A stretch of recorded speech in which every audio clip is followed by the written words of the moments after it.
हमारे देश के बीचों बीच एक नगर है जहाँ परंपरा भी है और आधुनिकता की भी है रीत, जहाँ स्वाद है गहरा, कहानियाँ है पुरानी और कला का रंग है हर गली हर राह पे नहीं, जहाँ धातु उद्योग भी जीता है अपना सपना, जहाँ लोहे की हर एक राह में जुनून छुपा होता है।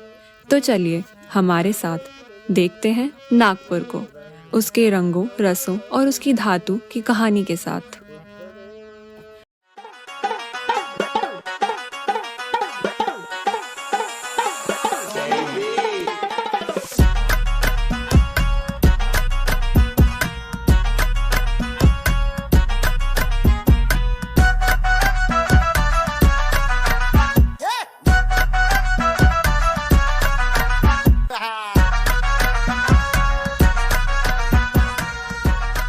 धातु की कला को खोजते खोजते हम आ पहुंचे प्रजापति नगर।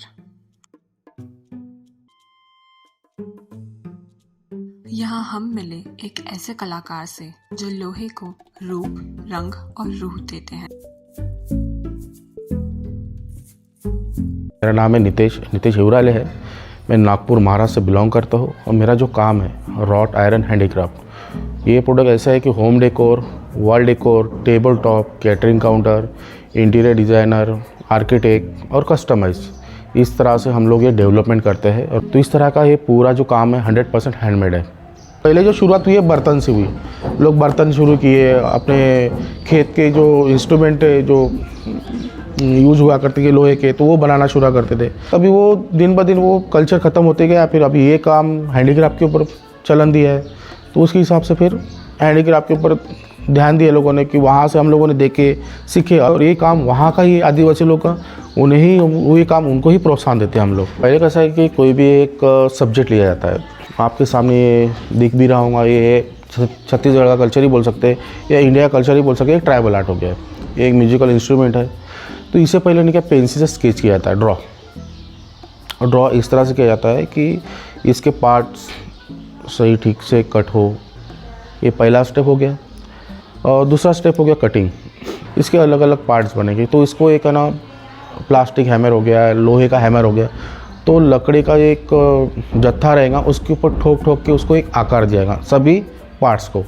ये बनने के बाद में इसके बाद ये वेल्डिंग, गैस वेल्डिंग के प्रोसेस या इलेक्ट्रिक वेल्डिंग बोलो, इसमें ये पार्ट अटैचमेंट होंगे। अटैचमेंट होने के बाद में इसमें हर टाइप के ज्वेलरीज, इसके नाक नक्शी दिए जाएंगे। वो होने के बाद में इसको ला के उसका ग्राइंडिंग, और जितना भी इसमें धूल मिट्टी चढ़ा है, एक तार ब्रश जो होते हैं, एक बफिंग ब्रश बोलते हैं उसको एक साफ़ किया जाता है। वो होने के बाद इसका केमिकल प्रोसेस होता है, उसको बोलते हैं DRP।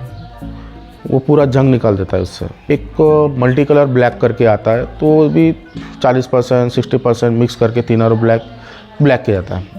उसके बाद में ना एक्रेलिक कलर का एक बेस कोट किया जाता है कि जहाँ हम लोग उसको शेड करने वाले कलर कि दोनों कलर मिक्स करके एक शेड दिया जाता है। वो होने के बाद में अपने गोल्डन्स होते हैं, कॉपर्स कलर होते हैं, वो उसके चढ़ा जाता है। हाथ से होता है, पूरा हैंडमेड है। वो होने के बाद कंप्लीट करने के बाद उसका एक बेस कोट होता है, लकड़ी का एक प्रोसेस होता है, लकड़ी के ऊपर उसको सेट किया जाता है। लकड़ी भी जो होती है वाटरप्रूफ बनाते हैं उसको भी। और एक ट्रॉफी की, आप मेरे हाथ में जो ट्रॉफी दिख रही है, ये मेटल विथ वुडन ट्रॉफी है। तो ये प्रोडक्ट बनाने के लिए कम से 8 से या 9 स्टेप लगते हैं ये प्रोडक्ट बनाने के लिए। और सभी 9 स्टेप में सभी अलग अलग तरह के मटेरियल्स, टूल्स यूज़ किए जाते हैं। जहाँ एक तरफ ये कला, मेहनत और बारीकी का संगम है, वहीं दूसरी तरफ इसके पीछे कुछ अनकही चुनौतियां भी छुपी हैं। ग्राइंडिंग करने समय जो ब्लर होता है, जहाँ पे हमें घसना होता है, जो डॉट्स जो होते हैं वो लेवल करना होता है। लेवल करने के बाद फिनिशिंग होता है, और फिनिशिंग करते समय थोड़ा सा आंखों में जाता है ये डॉट, और थोड़ा सा मैनेज करना होता है। और अभी अगर हम लोग गॉगल्स पहनते हैं तो गॉगल जो होते हैं ब्लर होते हैं। ये मैंने पहन लिया, ठीक है, देख तो लिया मैंने, पर इसमें कैसा देखने में प्रैक्टिकल ब्लर का है।